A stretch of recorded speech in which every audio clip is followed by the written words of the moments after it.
So we have the chief guest of 29th Profcon with us, Janab S.Y. Quraishi sir. He has agreed to attend the event and he has come here taking a lot of effort. So thanks for being here, sir. And what do you feel about the conference? You are attending the Profcon for the first time. It's my pleasure to be here. I had never heard of Profcon earlier. And when I received this invitation, I asked some friends whether they had heard of the organization. Many had not, but some who had words of praise for you, that this is a very great organization, very serious people, and they have been involved in very constructive activities, and it will be good that if I participate, and I'm glad I could. It was a great privilege to address so many students, about 2,000 or so, and tell them about various concerns of democracy, what are the issues in which they should get involved, how much of consciousness they have of our democracy and what is their role in it.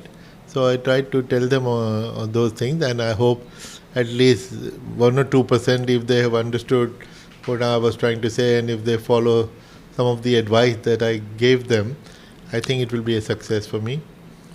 Of course, I believe it will be a success, and I think you will be interacting with a lot of people around the country through your articles, through your books, and of course through the talks, right? When you address the young generation in general, any piece of advice in general to the younger generation of this country, like any good things about them or something that we should improve as a younger generation? Well, yes, of course. Young people, I have the privilege of working with youth for many years in the Government of India.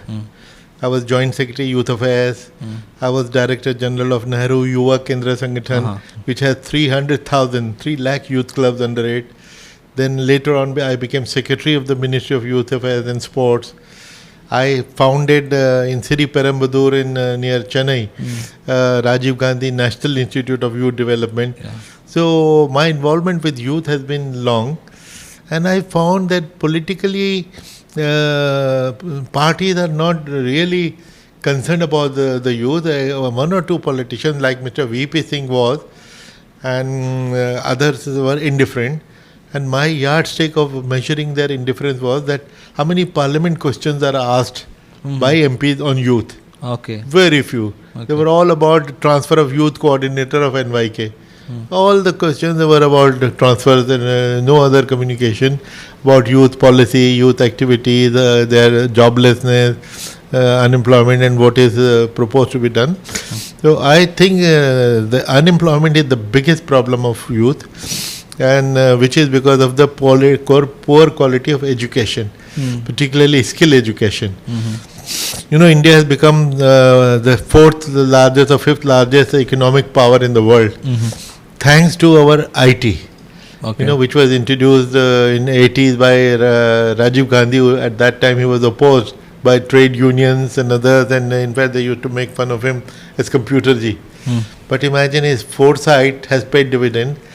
Now, maybe after India, decades, people from India are ruling the world, particularly in the US, and as a result, when they send remittances, our economy has improved a lot.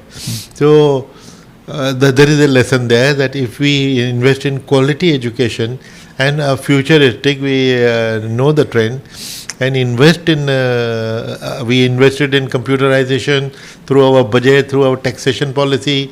Import of computer was made tax-free so that it could reach everybody. As a result, we captured the service sector of almost the entire world. And I was when I was researching for my book on population myth, I came across this figure that less than 5% of Indians have formal skill education. Formal. Now, with less than 5, if we can do so much, imagine if there were 10% or 15%, then we will surely rule the world. Then I compared it with other countries like UK, Japan, China, everywhere 30%, 40%, 50%. South Korea, 96% are formally skilled. India is less than 5%. So and in that context, your Profcon was of interest to me. That it is all professional education, and they are the future. They are the backbone of economy. So we have to invest more on professional education and improve the quality. So, and if that happens, future belongs to Asia and India. This century belongs to India. That's what I think. Yeah, since I'm very curious, since you mentioned about the upskilling or giving a formal skill education, I think our predecessors were very visionaries, maybe to introduce, even just after independence, to introduce the concept of AIMS or IITs or other institutions. But have we moved forward from there, or how should we move forward towards this, whatever formal skill education that you're talking about? Like? No, it's not that we did not do anything. Initially, of course, our computerization was a futuristic vision, and every successive government has only expanded, right? It worked on it, and now when we are talking of artificial intelligence, it's our opportunity to become the world leaders. Yes. And I'm happy that the government of the day is very aware and very concerned about it, and India is taking lots of steps that our youth learn about artificial intelligence and its uses. And only 2 days ago there was a conference in Mumbai where Prime Minister addressed the nation, addressed the participant, and through them the nation, that we have to focus, and we must become the world leaders, which we can very soon if the kind of seriousness which is being shown by the government. Yes. Now, is it of concern to you that you already mentioned our major business is on service sector, right? Isn't there a challenge always in the service sector? We are just providing for someone else instead of building something really unique or something really good, right? Yeah, good question. Many people say that we are not innovators. Yesterday only I was listening to Sabir Bhatia, who was the founder of Hotmail. Yeah. He was saying that what Indians lack is innovation. We do our job very well. If we are told to do something, look, this is something which somebody has done, you also do it. So we can do it cheaper, sometimes even better, but we don't innovate. So we need to put emphasis on innovation. We should provide incentive for innovation, and so that we become the leaders rather than followers.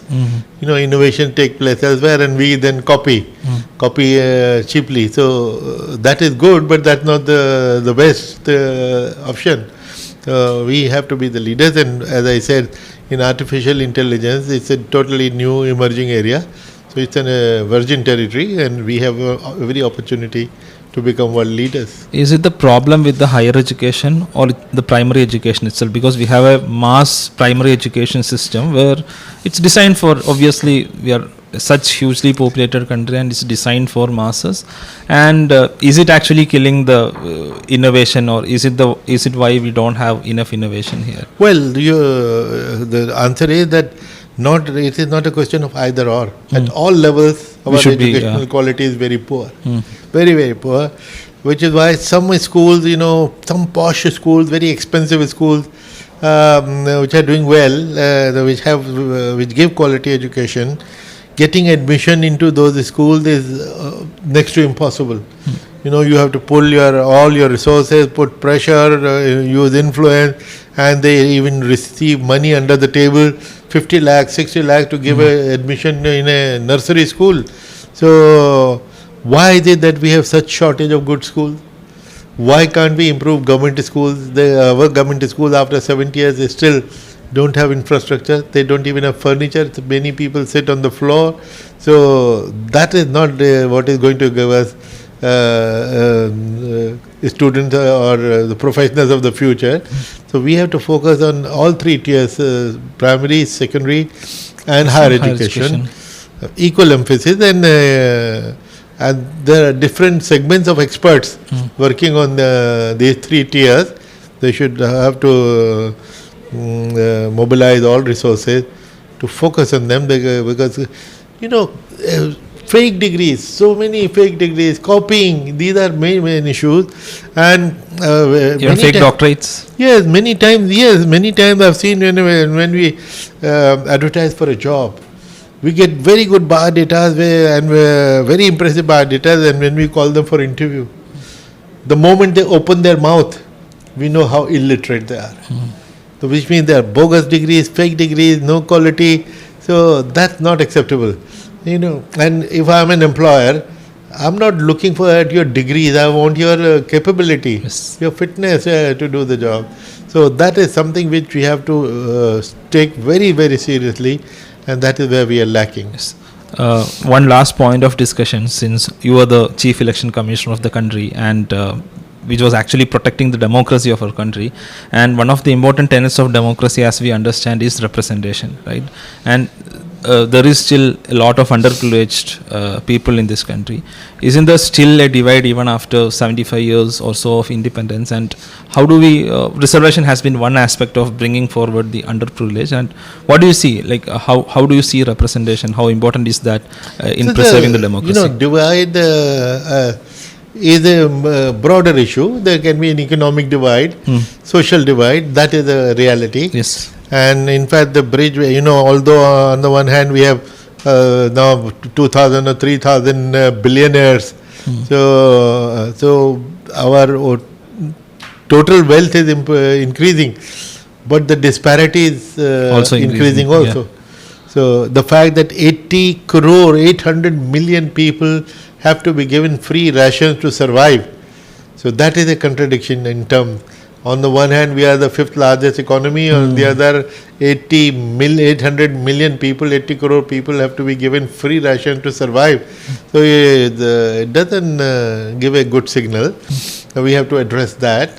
Disparities have to be addressed. And political representation, again, people should participate proactively. Because although fighting elections these days has become very, very expensive, that's true. But then start from your student union days. After union elections happen, people should participate in Panchayati Raj elections. That is the lowest tier of democracy. People should participate in that. That's important, and that is the route to getting power at the top in due course of time. I think that is very important. So thanks a lot, sir, for coming for this event and making your presence felt. And thank you a lot. Yeah. My pleasure, my privilege. Thank Thank you. you. Thank you.